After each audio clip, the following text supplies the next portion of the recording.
오늘은 총회가 제정한 어버이 주일입니다. 주님의 은혜와 평화가 모든 이 땅의 어버이들에게, 그리고 또 어버이를 둔 자녀들에게 함께하기를 바랍니다. 어버이 주일 예배를 드리면서 우리가 세 가지를 명심했으면 좋겠습니다. 첫 번째, 우리의 뿌리는 사랑이라고 하는 것입니다. 한 3년 전에 딸이 고등학교 입학을 하고 다닐 때 제가 이제 종종 운전을 해줘야 될 일이 있었습니다. 그래서 이런저런 이야기를 하면서 또 갈 때가 많았는데요. 이제 그때 입학하고 얼마 되지 않아서 자신이 결심을 했다라고 하는 얘기를 들었습니다. 오늘 내가 예배를 드리면서 드디어 결심을 했어. 뭔데? 내가 착한 일을 많이 하고 공부도 잘해야 되겠다라는 그런 이야기였습니다. 이제 딸이 그런 말을 하니까 좀 대견스럽기도 하고 해서 또 걱정스러운 것도 있어서 왠지 그 딸이 착한 사람이 되어야 되겠다라고 하는 거기에 방점을 찍는 것 같아서 제가 이야기를 좀 더 해야 되겠다라는 생각을 하게 되었습니다. 착한 사람이 되는 것도 중요하지만 그러나 우리의 뿌리, 너의 뿌리는 사랑이라고 하는 것을 더 명심했으면 좋겠다라고 이야기를 했습니다. 우리가 이 세상에 태어난 것은 착한 사람이 되기 위해서 태어난 것은 아니지 않습니까? 물론 착한 사람이 되는 것도 굉장히 중요합니다. 그런데도 우리의 목표는 착한 사람이 되는 것이 아니고 우리가 우리 자신의 삶을 오롯이 살아낼 수 있는 그게 더 중요한 거거든요. 나에게 주신 이 하나님의 삶을, 하나님께서 주신 이 삶을 내가 어떻게 살아낼 것인가, 어떻게 하면 내가 나답게 살아갈 수 있을 것인가, 그게 더 중요한 거거든요. 하나님께서 명하신 것, 하나님께서 나를 이 세상에 보내신 그 명령을 따라서, 그리고 재능도 주셨고 힘도 주셨고 여러 가지 여건도 주셨는데 그 모든 것들을 주신 이유가 있습니다. 그것은 우리가 이 세상에서 나 자신답게 하나님께서 명하신 삶을 살아가는 것, 그것이 우리가 이 세상 살아야 될 첫 번째 목적이죠. 그렇다면 우리가 무엇을 알아야만 그 모든 것들이 중요하겠습니까? 바로 사랑이라고 하는 것. 그래서 제가 딸에게 이야기했습니다. 착한 것도 중요하지만 더 중요한 것은 우리의 뿌리는, 너의 뿌리는 사랑이라고 하는 것을 알았으면 좋겠다. 그러자 딸이 이야기했습니다. 아빠, 내가 그것도 모를 줄 알아 라고 이야기를 했습니다. 그래서 제가 조금 더 이야기를 했습니다.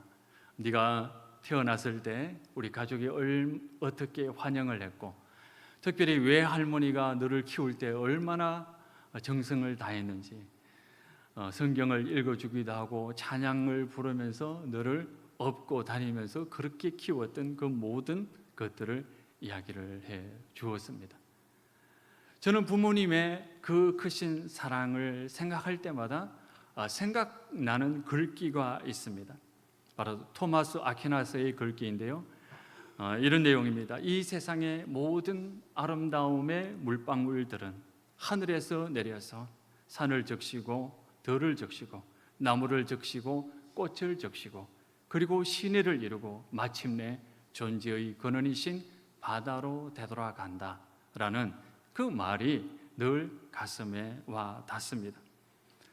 어머니는, 아버지는 하나님께서 보내주신 빗방울입니다. 자신의 몸으로 우리를 적시고 우리를 키우시고 자신의 그 온 몸으로 우리를 키우셨던 그 사랑, 그것이 바로 어머니라고 하는, 아버지라고 하는 그런 존재입니다. 그래서 어머니, 아버지의 사랑을 따라가다 보면 그 사랑이 인간적인 것 같고 그 정성이 인간적인 것 같지만, 그러나 그것을 따라가다 보면 결국은 하나님의 사랑에 도달한다라는 그것을 깨닫게 되리라고 저는 믿습니다. 그래서 우리는 우리 존재의 뿌리가 어디냐? 바로 부모님의 사랑이었고 친척의 사랑이었고 이웃의 사랑이었지만, 그러나 그 사랑의 물방울을 따라가다 보면, 그 물줄기를 잡고 따라가다 보면 결국은 하나님께서 우리를 사랑하신다라고 하는 그 고백에 도달하게 됩니다.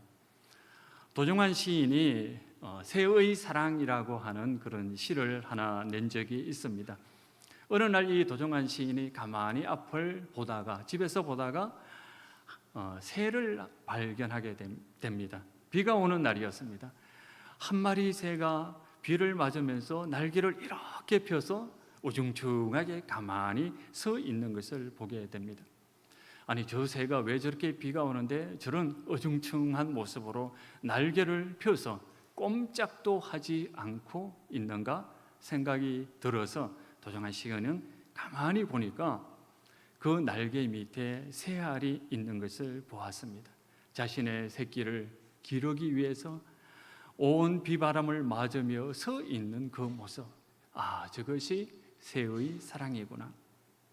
그런데 며칠 후에 다시 시인은 그것이 새의 사랑의 전부는 아니었구나라는 것을 또 한 번 깨닫게 됩니다. 어미가 입에 벌레를 물고 그 새끼들이 서 있는 맞은편 가지에 앉아 있는 것이었습니다. 새들은 아직 자라지 못한 날개를 퍼덕이면서 거기에 도달하려고 노력을 하고 있는 겁니다. 그런데 그 어미새는 벌레를 물고 쳐다보지도 않고 가만히 먼 데를 보면서 있는 겁니다. 그리고 끝끝내 그 새들이 날개를 퍼덕이면서 그 가지에 도달하자 시인이 이야기를 합니다. 행복한 얼굴을 하고서, 도대체 새가 행복한 얼굴이 어떤 얼굴인지 저도 보고 싶은데, 행복한 얼굴을 하고서 그 먹이를 새끼에게 주었다 라고 하면서 다시 한번 이야기를 합니다. 그것이 어미새의 사랑 전부는 아니었다 라고 이야기하면서 한 달이 지나고 난 다음에 이제 녹음이 짙어졌을 때 어미새는 냉정하게 자기 새끼를 떠나보내는 그 모습을 보았다고 합니다. 스스로 먹이를 구할 나이가 되자 이제 새를 내다보내면서, 물론 새도 자기 곁에 새끼를 두고 싶은 그 마음이 본능일 겁니다. 사람이나 마찬가지겠죠. 그런데도 어미새는 눈물도 보이지 않고 아프다고 말 한마디 하지 않고 새끼들을 떠나보냈다라고 이 도종환 시인이 경험한 그것을 적어놓은 글을 읽은 적이 있습니다. 이 시를 읽으면 창세기 1장 2절 하나님의 모습이 생각이 납니다. 땅이 혼돈하고 공허하며 흑암이 깊음 위에 있고 하나님의 영은 수면 위에 운행하시니라.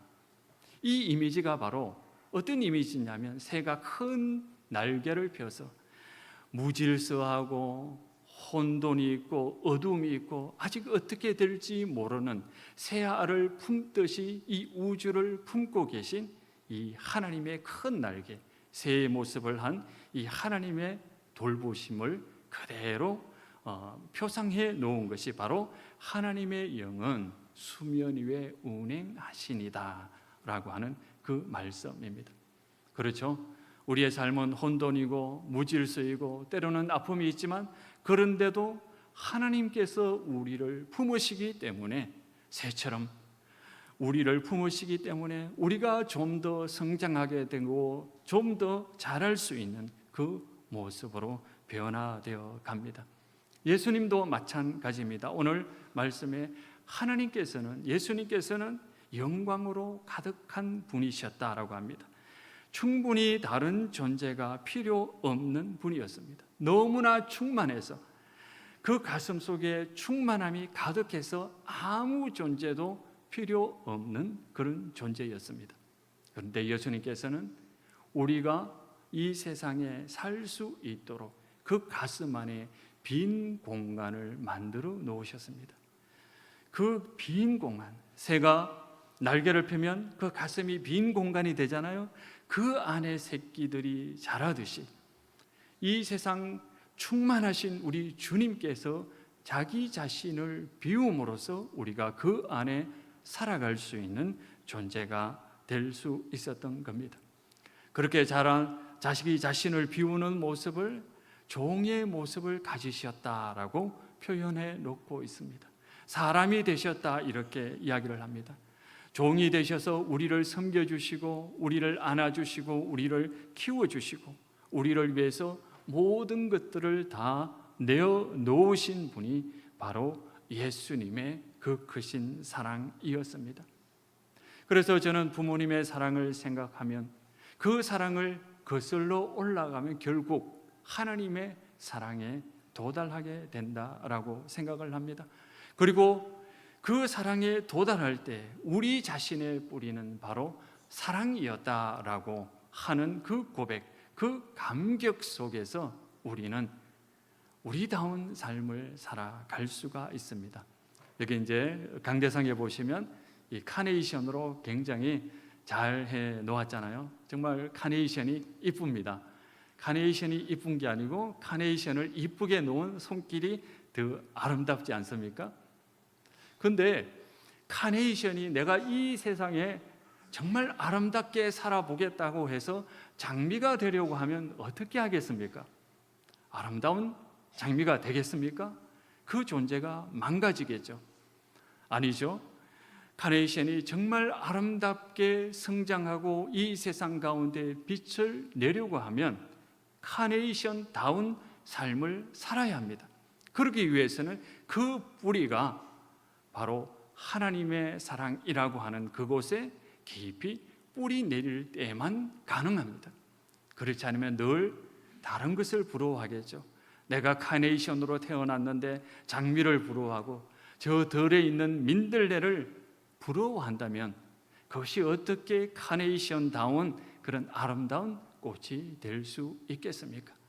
우리 자신이 바로 하나님 안에 뿌리 박고 있다는 것, 어버이의 사랑을 따라가서 결국은 우리의 존재의 근원이신 하나님에 도달해야만 가능한 일입니다. 어버이 주일을 맞이해서 우리가 두 번째 명심해야 될 것은 진리를 사대 팔지 말아야 한다라는 겁니다. 잠언 23장 23절에 있습니다. 진리를 사대 팔지 말아라 이렇게 교훈을 하고 있습니다. 진리를 판다라고 하는 그 말은 진리는 팔 수 없는 거죠. 선물이기 때문에 그렇습니다. 그런데 진리를 산다라고 하는 말이 도무지 이해가 가지 않습니다. 구약 성경에 보면 부모님의 가장 큰 의무 중에 하나가 신앙을 자녀들에게 유산으로 물려주는 것입니다. 재산을 물려주는 것도 부모의 의무이지만 보다 근본적인 그 의무는 바로 신앙을 유산으로 물려주는 겁니다. 어느 것이 더 쉬울까요? 유산을 물려주는 것이 더 쉬울까요? 아니면 신앙을 물려주는 것이 더 쉬울까요? 유산이라고 하는 것이, 재산이라고 하는 것은 손으로 만져질 수 있습니다. 눈에 보이는 겁니다. 그래서 우리는 자녀들을 위해서 재산을 남겨줘야 되겠다라고 그렇게 애쓰기 쉽습니다. 그게 더 쉬운 방법일 수도 있습니다. 그런데 신앙을 물려주는 것은 더 어렵고 힘이 듭니다. 왜 그럴까요? 눈에 보이지 않는 거거든요. 눈에 보이지 않는 그것을 우리가 유산으로 물려줘야 됩니다. 신앙이란 나침반과 같습니다. 우리가 이런저런 삶을 살다 보면 힘들고 어려울 때가 있습니다. 재산을 많이 물려주면 자녀들이 그 재산으로 새로운 출발을, 좀 더 쉬운 출발을 할 수도 있습니다. 그런데도 불구하고 그 재산이라는 것이 우여곡절이 있게 마련이죠. 그러나 신앙을 유산으로 물려준다면 우리가 어렵고 힘들 때 그것을 나침반 삼아서 헤어나갈 길을 발견하게 됩니다. 그래서 신앙을 물려준다는 것은 나침반을 물려주는 것과 같습니다. 제가 들은 이야기입니다. 우리 집사님 한 분께서 고사리를 꺾으러 가셨는데 아주 산을 잘 타시는 권사님과 더불어 가셨다고 합니다. 그런데 길을 잊어버렸다고 합니다. 도무지 찾을 수가 없었다고 합니다. 그래서 이 집사님이 고민 끝에, 두려움 끝에 나한테는 핸드폰이 있구나라는 것을 생각해냈다고 합니다. 핸드폰 안에는 뭐가 있죠? 내비게이션이 있습니다. 그 내비게이션을 켜서 겨우겨우 찾아올 수 있었다라고 고백을 하셨거든요. 내비게이션이 요즘은 나침반 역할을 하죠. 신앙이라고 하는 것이 마찬가지입니다. 우리가 살다 보면 이런저런 어려움을 만날 수도 있습니다. 그런데요, 우리가 신앙을 가지고 있다면 나침반과도 같고 내비게이션과도 같은 이것이 있으면 그 혼란스럽고 어려운 길을 헤쳐나올 수 있는 길을 발견하게 됩니다. 그래서 우리가 신앙을 물려주는 사람이 되어야 되겠습니다. 어떻게 하는 것이 신앙을 물려주는 길일까요? 오늘 제가 말씀드린 진리를 사는 것, 진리를 사되 팔지는 말아야 한다라고 하는 여기에서 우리가 답을 찾을 수 있습니다. 진리를 산다라고 하는 것은 진리를 공짜로 받지 않는다라고 하는 겁니다. 우리가 하나님의 은혜를 받고 하나님의 사랑을 받았다면 그 대가를 지불해야 된다라고 하는 겁니다. 우리가 하나님으로부터 선물로 구원이라고 하는 은혜라고 하는 것들 받았다면 공짜로 받은 것이지만 그런데도 우리의 삶으로 그것에 대한 대가를 지불할 때 우리의 신앙을 우리 자녀들에게 유산으로 남겨줄 수 있습니다. 우리나라 이 시인들 중에 참 신앙인들이 많았습니다. 그 중에 박목월이라고 하는 분 아시죠? 그분이 시를 하나 남겨놓았는데 이 시를 하나 읽으면 신앙의 유산이라고 하는 것이 이렇게 전달되는 거구나라는 것을 깨닫게 됩니다. 우리가 아버지 어머니로서 떳떳하게 신실하게 살아가는 그 모습을 보여야 된다라고 생각하면 굉장히 부담이 되고 어렵습니다. 그런데 이 박목월 선생의 시를 읽고 있으면 정말 이렇게 살아가는 것이 참 신앙인의 모습이고 이런 소박한 어머니의 모습을 본다면 우리 자녀들이 다 참 신앙을 물려받겠구나라고 하는 그런 생각을 가지게 됩니다. 시의 제목은 어머니의 언더라인입니다. 언더라인이 뭔지 아시죠? 책을 읽다가 줄을 쭉 끊는 거, 그게 언더라인입니다. 우리 주보 뒷면에 제가 적어놨습니다. 한번 찾아보십시오. 주보 뒷면에 보면 어머니의 언더라인, 박목월, 제가 읽어드리겠습니다. 유품으로는 그것뿐이다. 붉은 언더라인이 그어진 우리 어머니의 성경책, 가난과 인내와 기도로 일생을 보내신 어머니는 파주의 잔디를 덮고 잠드셨다. 오늘은 가배절, 흐르는 달빛에 산천이 젖었는데 이 세상에 남기신 어머니의 유품은 그것뿐이다. 가죽으로 장정된 모서리마다 흘러버린 말씀의 책, 어머니가 그으신 밝은 언더라인은 당신의 신앙을 위한 것이지만 오늘은 이순의 아들을 깨우치고 당신을 통하여 지고하신 분을 뵙게 한다. 동양의 깊은 달밤에 더듬거리며 읽는 어머니의 붉은 언더라인, 당신의 신앙이 지팡이가 되어 더듬거리며 따라가는 길에 내 안에 울리는 어머니의 기도 소리. 마지막 줄, 당신의 신앙이 지팡이가 되어 더듬거리며 라고 하는, 그리고 마지막에 어머니의 기도 소리. 이 구절을 읽으면 어머니의 그 모습이 마음으로 그려지지 않습니까? 이 박목월 선생의 어머니는 정말 소박하시면서도 정말 진실되게 살아가셨던 우리 어머니들의 그 모습, 지금 오늘 우리 토평교회에 앉아 계신 권사님, 집사님의 그 모습을 보는 듯 합니다. 진리가 이 세상에 가장 중요한 보물이거든요. 어머니 이 모습이, 어머니 이 기도 소리가 앞으로 살아가는 그 모든 삶의 방향이 되고 지팡이가 되고 그리고 나침반이 됩니다. 우리가 이렇게 살아가면서 진리를 사서 진리에 대한 그 대가를 치르면서 우리의 신앙을 자녀들에게 물려주고자 최선을 다했으면 좋겠습니다. 세 번째 어버이 주일을 맞이해서 자녀된 우리도 명심해야 될 것이 있습니다. 출애굽기 20장 12절에 내 부모를 공경하라. 그리하면 내 하나님 여호와가 내게 준 땅에서 내 생명이 길리라. 저는 이 말씀을 읽으면서 부모님을 공경한다라고 하는 그것은 무엇일까 생각을 해 보았습니다. 부모님을 공경하는 것, 내가 정말 부모님을 공경하려고 하면 어떻게 하면 좋을까 고민을 하다가 제 가슴 속에 시편 8편 4절 5절 말씀이 떠올랐습니다. 사람이 무엇이기에 주께서 그를 생각하시며 인자가 무엇이기에 주께서 그를 돌보시나이까. 그를 하나님보다 조금 못하게 하시고 영화와 존귀로 간을 씌우셨나이다. 이게 하나님의 마음이고 이게 부모의 마음이겠구나 라는 것을 깨닫게 되었습니다. 하나님께서는 자신을 자신보다 조금 못하게 하는 사람을 사랑하고 모든 것들을 채워주시는 분입니다. 정말 존귀하고 귀한 존재들입니다. 우리들은 그런 사람들입니다. 그런데 우리가 하나님보다 조금 못하게 여기기만 한다면 살다 보면 조금 잘난 척할 수도 있습니다. 내가 이것을 해서 의기양양할 수도 있습니다. 그런데도 하나님보다 조금 못하게 우리 자신을 여긴다면 하나님은 이 세상에 살아가는 데 필요한 모든 것들을 채워주시는 분이다라는 것을 깨닫게 됩니다.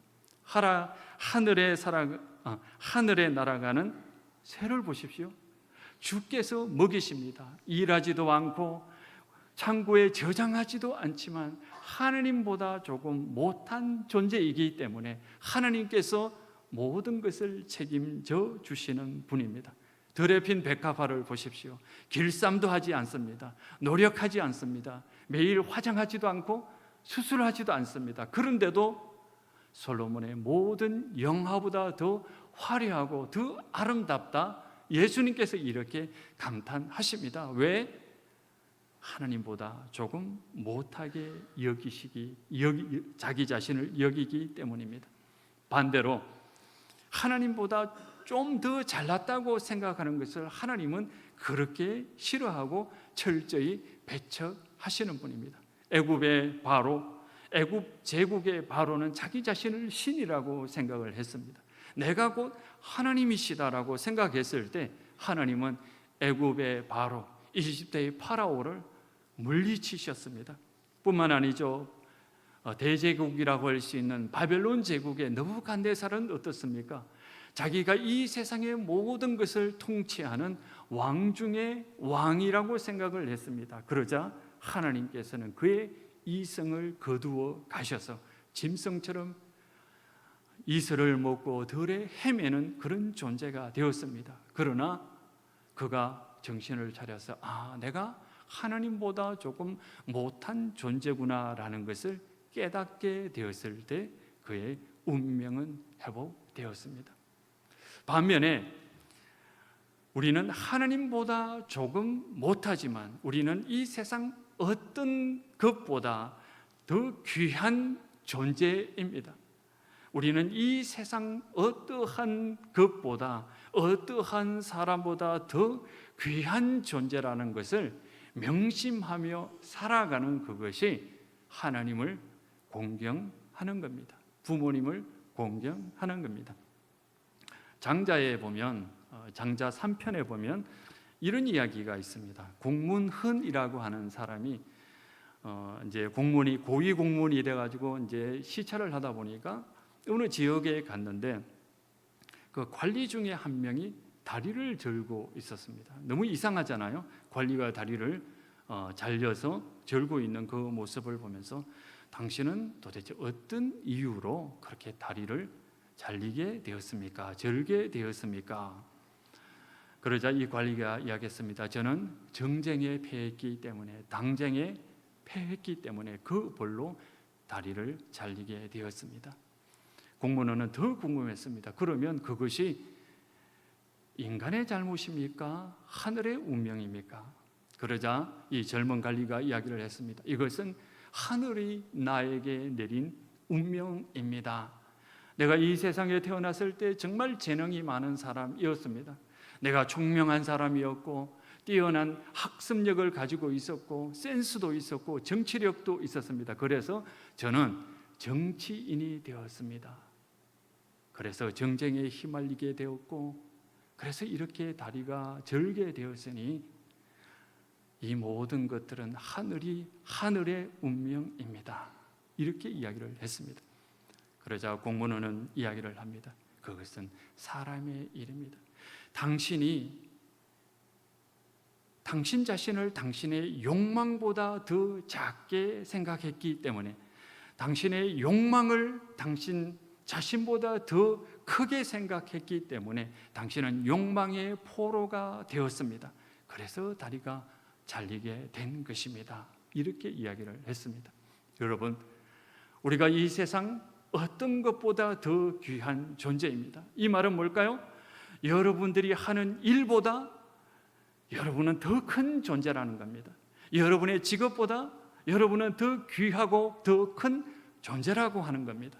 여러분이 계획하고 있는 것보다 여러분 자신이 훨씬 더 크고 더 아름다운 존재라고 하는 겁니다. 이 사실을 잊지 않고 살아가는 것이 부모님을 공경하는 것이고 하나님을 경외하는 겁니다.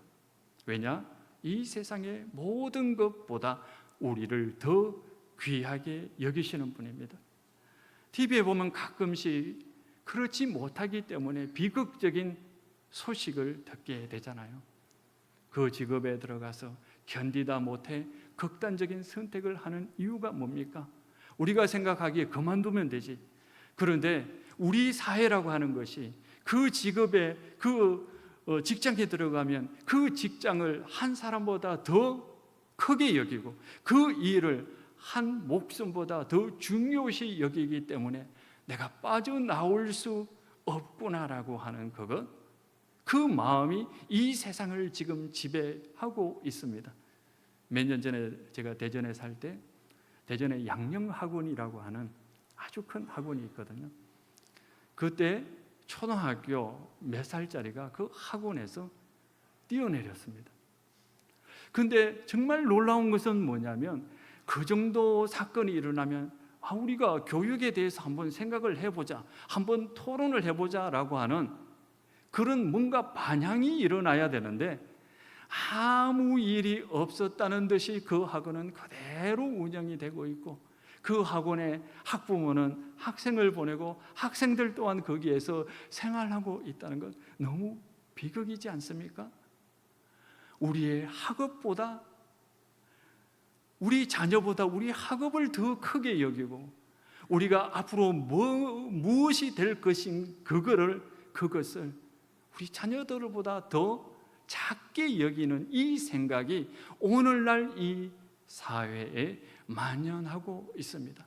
그런데요, 우리는 그런 사람이 아닙니다. 하나님께서 우리를 하나님보다 조금 못하게 한 신과 같은 귀중한 존재라고 하는 이 사실, 이 세상 어떤 것보다 우리 자신보다 더 크고 더 귀중한 것이 없다라고 하는 이 믿음을 가지고 우리가 자녀를 양육하고 우리 자신을 바라볼 때 하나님의 그 마음이 이 세상에 넘치는 그런 삶이 되지 않겠습니까? 오늘은 어버이 줄입니다. 우리의 뿌리가 바로 사랑이라는 것, 우리가 바로 진리를 살아가면서 우리의 신앙을 우리 자녀들에게 물려줘야 된다는 것, 그리고 우리 한 사람 한 사람이 이 세상 어떤 것보다 더 귀하고 존귀한 존재다라고 하는 그것을 깨우치면서 우리가 우리 부모에게 효도하고 더 나아가 하나님을 경외하는 그런 삶을 살아가는 우리 모두 다가 되기를 바랍니다. 기도하시겠습니다.